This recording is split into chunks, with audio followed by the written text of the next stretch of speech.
All right, it's time for another episode of Grateful Gratitude with Lolo. And Lolo, usually you bring the topics to me. Right. And I'm kind of just flying by the seat of my pants. I'm going to do this to you right now for this episode. Okay. Because something that's happened, and it's happening in everyone's lives. So I'm not the only one. But if you're on Facebook and you get those memories of things you posted on the anniversary of, hey, last April 6th, here's what you posted. Okay. Or 2 years ago, here's what you posted. I had a post come across, and for me it gets very emotional, especially because I'm not really an outwardly emotional person. At least well, you I weren't don't think I am. before your. I mean, Yeah. I haven't changed inwardly, but I'm not hiding it Okay. anymore. And this was a very emotional, and it's happening quite a bit right now, where I'm getting notifications of memories of 2 years ago. When you were in the hospital. No, Right before you were in the hospital. Right before, because right before I went to the hospital, it was the beginning of COVID, and March and April of 2020 were the real first months that it really impacted. Right. COVID, we knew COVID existed, but we locked down. I think state of Texas, locked down on like the 24th or something like that of March. Yeah, I think Nation was the 16th, and we were shortly thereafter. But if you remember, people were hoarding toilet paper. You couldn't find paper products. People couldn't leave their homes. Even before we officially locked down, like senior citizens that lived in assisted living facilities were quarantined. Well, a post came across that I posted 2 years ago. I was sitting in that chair right there, right across from where we're sitting right now, and it was a selfie with a blue mask on. I had a mask on in the selfie, and I made a little kind of a meme saying, look, I don't know if this is improper or not, but if you're a single parent, if you're someone who can't get out to shop for the necessities, I've got a full tank of gas, I've got a truck, and I've got a mask.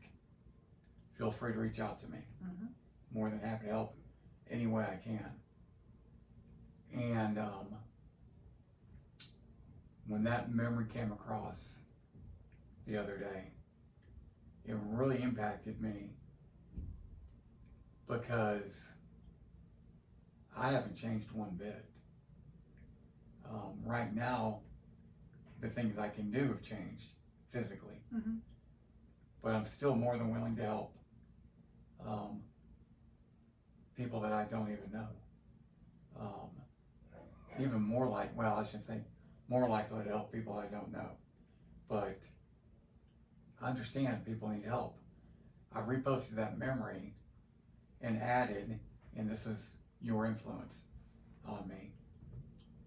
When I reposted the memory, I added a comment saying, believe me, I know firsthand, it's hard for some people to accept help.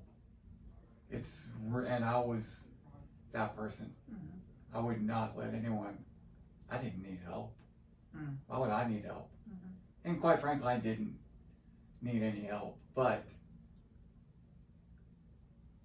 it's almost like I got offended when people wanted to help me. I'm like, I could do it. No, I remember that. And what I figured out now too is I'm the same way now, because there were definitely things I couldn't do for myself when I got out of the hospital, but I'm improving. And now what I find myself doing is, like, if something falls to the floor, I'm more than capable of picking it up. But the person sitting next to me, well, no, I got it. And I'll look at that person and I'll snap at them and say, I can get it myself. I don't need your help. And so it's pretty hypocritical of me to post what I posted, because I don't live that. I still have a real hard time accepting help unless I'm forced into that situation. And I'm here to tell you that's not a good way to live life. Let me ask you a question though. Do you think that the person that's picking something up from you just does it because they are conditioned to be kind, and you're thinking that they're thinking you're weak? Yes. Well, that's a wrong way to look at it. You're not giving credit to the other person. You're making it all about yourself. I am, and that's why I'm doing this with you. We've had these conversations. Yeah. And you know, if there's when I need help, I'll accept it. But I don't want to be looked at as weak. Quite the opposite. I want people to look at me as strong. And that's a struggle I'm going through right now, because I do think people look at me, especially people that have known me, because to them I look really weak. Because compared to just my look, you know, I used to weigh close to 100 pounds more. You can actually see my muscles better now because there's not a layer of fat hiding them. But I think people look at me like, man, I better get the door for them. So how do you think you can help yourself by saying it's okay to take some help? Well, and maybe it's not help as much as kindness. How do Two you make things. that switch? First of all, this is definitely a me problem. It's not anyone else, because anyone who wants to pick something up off the floor is not trying to make me mad. It's just my reaction. So that's all on me. I've been wrong on the way to try and make it better. The way I've tried to make it better is by letting everyone know I can do it. Letting everyone know I'm not incapable. That's not necessarily the right way to do it. I think I know the right way to do it because I want to be kind. I want to help. And I'm glad you brought it back to this point, because that's kind of my point, and it's very hypocritical of me because I like helping other people. I get personal enjoyment from that. And I'm not doing it because I think you can think. I'm being very hypocritical. I'm not doing it because I think you're weak. I'm doing it because it's something I want to do. And when someone wants to do something for me, I'm robbing them of that desire. Absolutely. By saying, no, I can do that. But you know, life is about balance, right? So it's a give and take, and it can't all be one-sided. And I think everybody that knows you knows how strong you are. I think you're probably healthier now than you were before, just because of the lifestyle. You mean before coma? Yeah. Because I probably am. That's a good if you point. had extra weight, if you weren't sleeping, if I don't know if you were drinking, but that doesn't matter.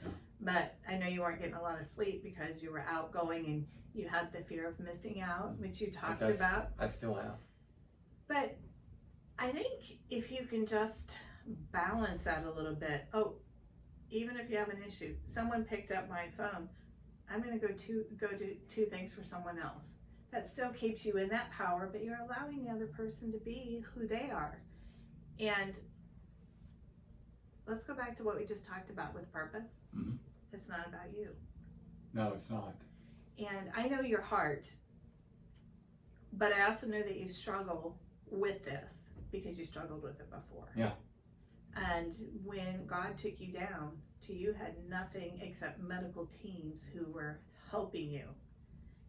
I think that was a strong message. Which is, yeah, definitely so a strong message, because I went from not accepting any help to a position that you I got put in wouldn't where have lived without help. Well, no, I'm not only that, but I couldn't do anything We had to relearn. I could not do anything for myself. Yeah. And I mean, it took a team of people to come in my room and just get me to sit up straight. So yeah, there's definitely a message there. But I want to make sure, and this still, it's not hypocritical. This part isn't. But I need to make it so it's not. I don't want anyone to look at me and think weak. And think he's weak. Physically or especially mentally.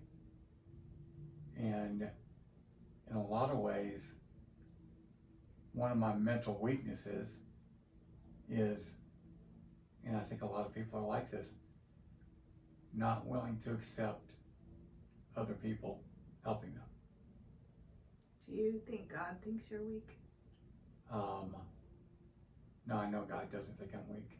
Do you think God thinks that you are weak if you allow others to help you? No.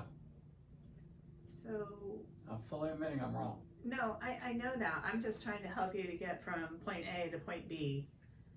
That surrendering, and it's in your own heart, like almost like an exercise. Like you're gonna go and drop something in front of someone and hold yourself back and let someone else help you. Yeah. It's the only way I know. Well, okay. Just real quick. Yeah. And it's timely now.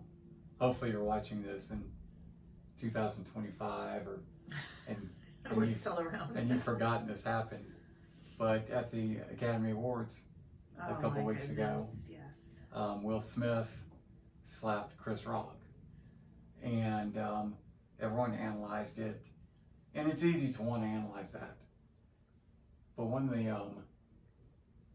of the best things I've heard said about that, because a lot of people say that's just a man protecting his wife. And it's a man being manly. We need more men, which I agree with, by the way. We need more.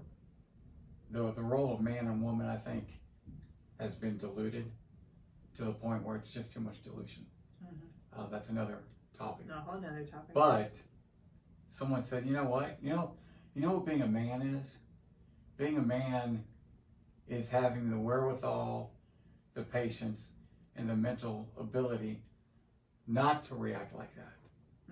That's being a man. And I look at that and I put it to strength. Being strong doesn't necessarily mean that you can lift 1,000 pounds, or you can ride a motorcycle, or you can do physical things. Being strong means that you can mentally deal with the adversities that come about. And that's a better definition of strength to me than just being able to do physical things.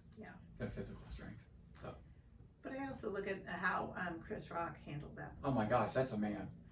And to almost, to definitely go to the Bible, you slap one cheek, let him slap the other. I mean, he just said, okay, man, I'm done. And, he just moved on with grace, which we had talked about. But that rash, uncontrolled type of behavior never is good. No. And, an apology later is okay, but it never really negates the action. And I was shocked when I saw that, but I think it's an absolute great point that you're making, that it is all about this inner strength. He could have looked at Jada and said, I'm going to deal with this later, to know my husband loves me, he cares for me. But I think personally, and this is just me, if I was Jada, I would have been very disappointed in my husband doing that. I don't know how she felt about it. It doesn't even matter. But, it's a great point. Great point. Thank you. Thanks for doing that episode too. You're welcome. I needed it.